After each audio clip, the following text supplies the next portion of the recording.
Le but de la nuit des musées, c'est vraiment de pouvoir offrir un peu comme un menu dégustation aux gens qui vont venir.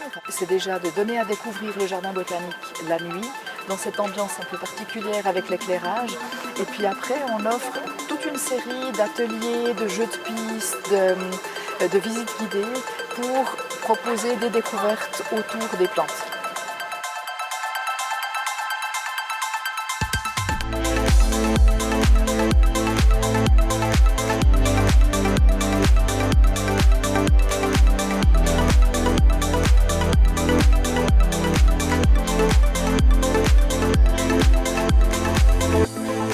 On participe à la Nuit des musées, je crois, depuis son début. C'est une manifestation à laquelle on tient beaucoup.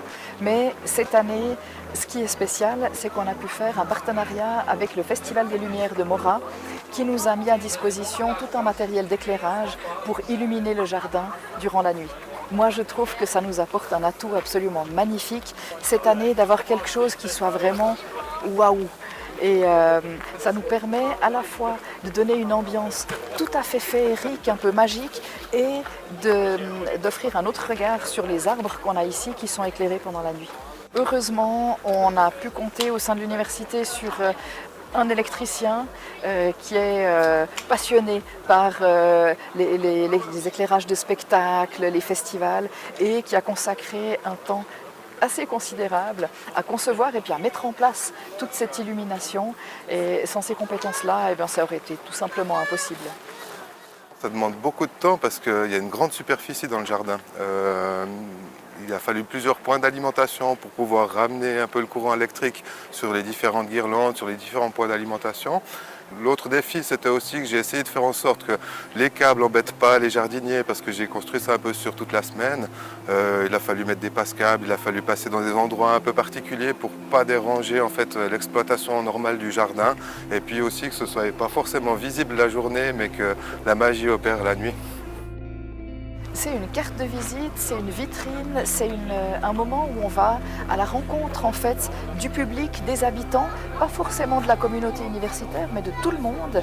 Et puis on les invite à partager un moment de magie et puis un moment d'échange autour des connaissances, du savoir. Et ça nous permet aussi de rappeler que le jardin botanique, même si c'est un très beau parc, c'est aussi un musée à part entière. C'est la nuit des musées et nous, nos collections, elles sont vivantes. On cultive ici 5000 espèces de plantes et ça fait de nous un musée à ciel ouvert.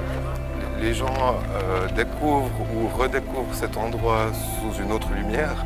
D'apporter des instants magiques, ça attache en fait aux endroits et je pense que de faire une belle fête comme ça, les gens qui sont venus aujourd'hui ou les petits-enfants, ils vont se rappeler de cet endroit et ils vont garder un bon souvenir en pensant au jardin botanique ou à l'université.